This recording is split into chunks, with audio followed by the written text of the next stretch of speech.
Craig Welsh is from the UK-based rock band Waco. In 2018, the band lost their bass player, Chris Flip, and they decided to carry on the group and have since released 2 albums in his memory. Now, last week, Chris would have been 35. So in his memory, a charity EP has been released with all donations going to the Cruse Bereavement Charity. And Craig's joining us in the studio this afternoon. Thank you so much for joining us. It's quite a difficult topic to sit and talk about, really. But tell me about Chris. He was part of the band. You said that he signed up having seen an advert in a shop. Yeah, I think the advert's still there. All Ages Records in Camden. He was the only person who ever replied to the advert, which is quite bizarre, but I don't know, maybe the band had different expectations on punk rock music in London. Yeah, he was one of the, I know it's cliche, he was one of the best human beings you'd ever meet. So kind, so friendly. We were like family, you know, we spent loads of time, hours and hours together, you know, touring across the UK, Europe. Quite a special bond being in a band.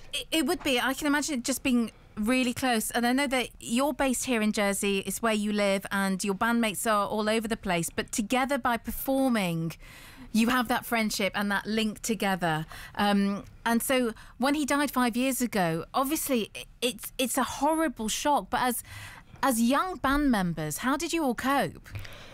I don't know, thinking back, you kind of just have to get on with it. You're not ready for anything like that when it's so sudden. Yeah, I mean, life throws some crazy stuff at you and you're never ready for it. So we luckily, I mean, we had each other, which was, you know, now we're even, you know, we talk about how close bonds are with bands, but we've been through more than most bands, you know, and I think we're stronger than ever. And one of the things that you've done as using your creativity, you've put your feelings and things down in words to create your next release. Writing things down, that's what we're kind of talking about today, and putting lyrics down there. Does it kind of help in some way? Oh, totally. I mean, we never knew if the band was going to carry on. And at the funeral, his mum came up to us and said, "You're going to keep the band going, yeah?" We're like, "We haven't even spoke about it." And she's like, "No, you are going to keep the band going." So like, well, that's us told. But we didn't make any noise. I didn't even pick up any instruments for months. It just felt weird, you know. Everything just reminded me of Chris. And then I got a message one day from our singer, "I've written a song," you know, and he used to write songs all the time. And for him to go months and months without sending any ideas. There's a song called Good Days where you just have loads of bad days and all of a sudden you wake up. You feel all right. And he wrote this chorus down. It's kind of one of our biggest, you know, not hits because we're only a small band, but, you know, one of the fan favourites. Yeah, and so we started writing really quickly then. We wrote an album and it was really cathartic and it was a really, it's probably quite a unique way, I guess, of grieving, but like those letters to heaven there, you know, it's quite a similar, you know, thing really, doing that. You're getting your thoughts out that you might not be able to say to someone else, or definitely an odd experience, but I think us all being in the band, you know, the writing process definitely got us through it.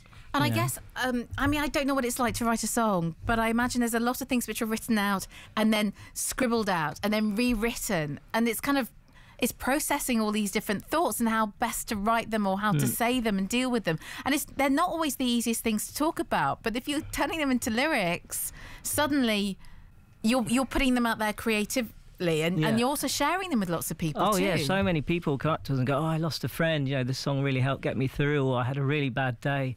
And, you know, your music just, we're a really positive band. We try and be really positive. And that's what a load of people said. So, you know, we knew this wouldn't be the end of you because you wouldn't let it hit the band just, you know, because of that. And yeah, I think we're more positive than ever. And the other thing is you're all quite young.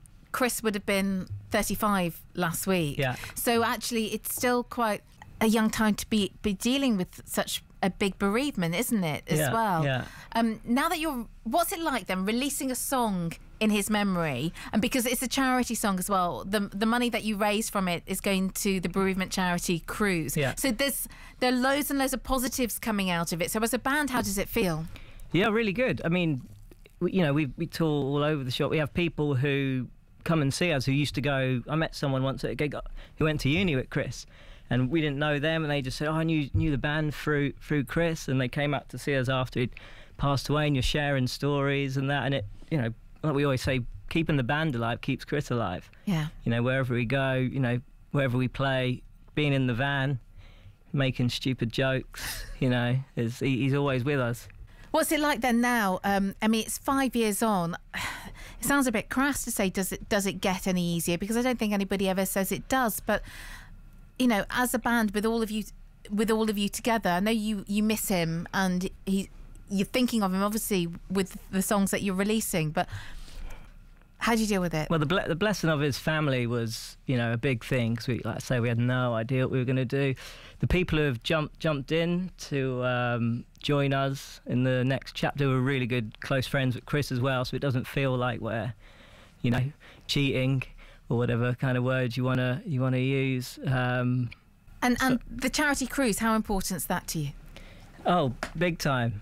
You know, I mean, everyone's going to go through loss at some stage in their life. We don't make much money from music. You know, the industry's changed so much the last 10, 15 years.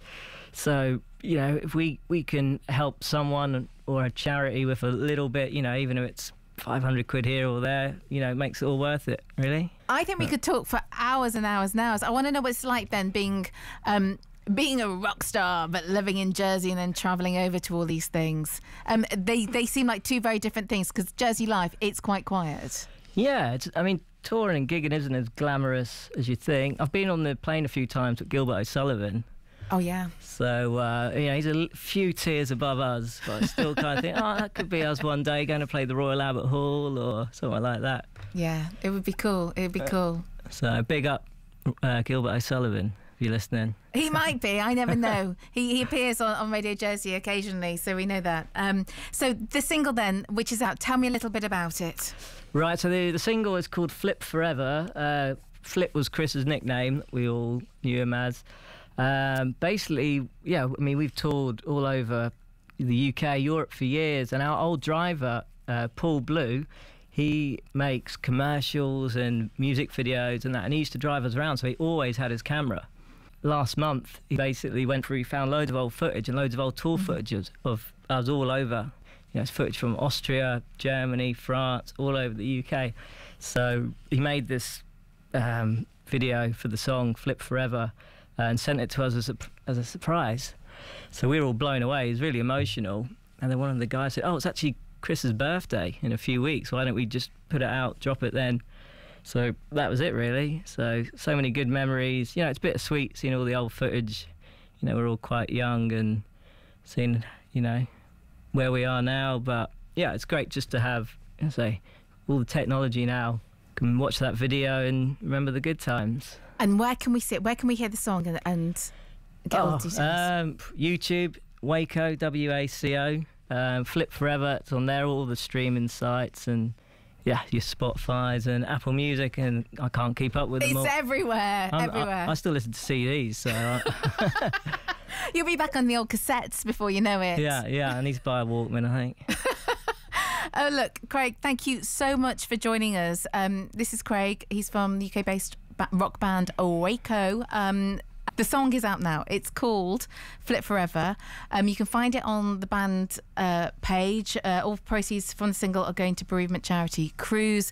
Thank you so much for coming in and talking to us today. I really appreciate it. Here's the song.